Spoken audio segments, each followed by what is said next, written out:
Notre voyage sur la côte irlandaise, l'une des plus longues sur la planète et aussi l'une des plus fascinantes et mystérieuses. Aujourd'hui, nous sommes sur les îles d'Arran, une escale atypique, un paysage de bout du monde et des habitants qui vivent loin, très loin de toute agitation, au cœur de cette Irlande authentique. Arnaud Comte, Léna Soudre et Léa Gage.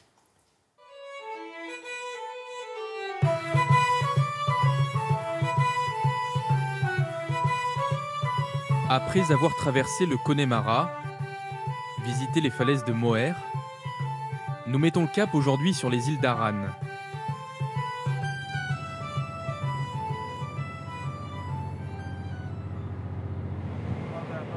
Il faut naviguer 1 heure en bateau pour rallier la plus grande des îles.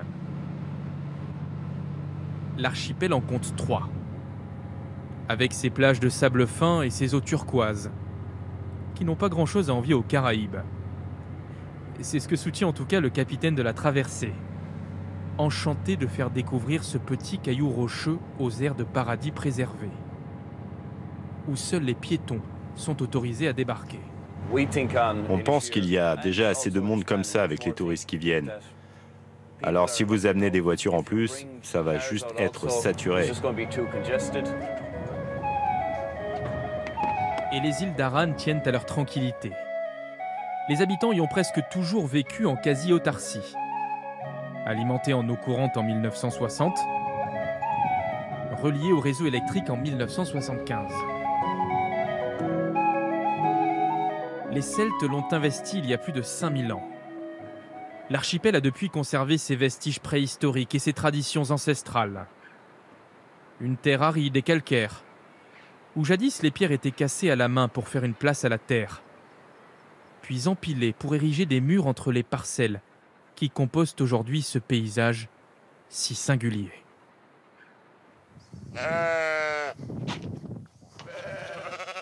À 57 ans, Martin est l'un des 1200 habitants de l'archipel. Il élève des moutons. Des moutons rendus célèbres grâce à leur laine blanche ivoire, à l'origine du pull d'Arran, le pull traditionnel irlandais. La meilleure laine est celle située sur le dos, pas sous le ventre. Une fois que vous avez jeté la partie sale, il reste 2 kilos de laine avec lesquels on peut faire 2 pulls. Le climat a toujours été très bon pour les moutons. Il ne gèle ou ne neige jamais en hiver et l'été, il fait au maximum 25 degrés.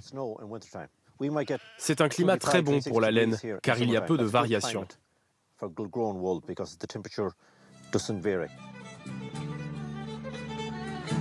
La laine contribue à faire vivre l'île depuis toujours, avec la pêche et le tourisme aujourd'hui.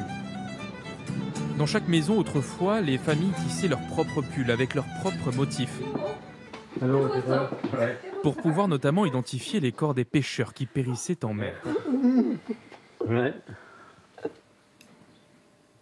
La mère et la sœur de Martine, qui est née sur l'île mais qui vit en Belgique, n'ont jamais perdu ce savoir-faire. Elles l'entretiennent et ont à cœur de le transmettre aux nouvelles générations. C'est vraiment un lien de 4 générations. La maman de maman a tricoté toute sa vie aussi. Elle l'a fait et moi je continue. C'était nécessaire aussi, comme il n'y a pas de magasin de vêtements ici sur l'île, il fallait tricot et faire tous les vêtements eux-mêmes. La population des îles d'Arran s'est réduite au fil des siècles. Mais depuis quelques années, cette terre assiste au retour de certains de ses enfants. Comme Tuan Molloy. Tuan a 22 ans et il a mis en pause ses études à la faculté pour venir fabriquer ici du fromage de chèvre. Quoi? Tu m'aimes plus? Mais je te nourris tous les jours. Et épouser cette vie, presque hors du temps, au contact de la nature. Tuan ne se sent pas du tout perdu dans cet univers. Il a même formé un groupe de musique avec ses amis qui lui rendent visite aujourd'hui pour chanter en gaélique et faire vivre la langue de leurs ancêtres.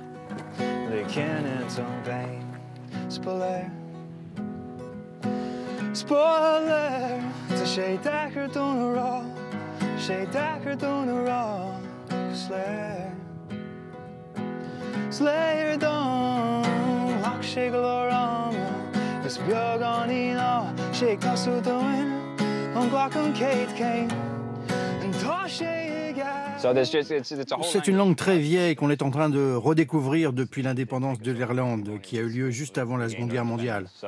On se la réapproprie peu à peu. Depuis, je parle gaélique comme tous les gens qui vivent sur l'île. Et les enfants l'apprennent à l'école. C'est sur ces dernières notes de musique que nous quittons les îles d'Aran. Demain, nous prendrons de la hauteur. À la découverte du point culminant de l'Irlande. Du niveau de la mer à 1038 mètres d'altitude.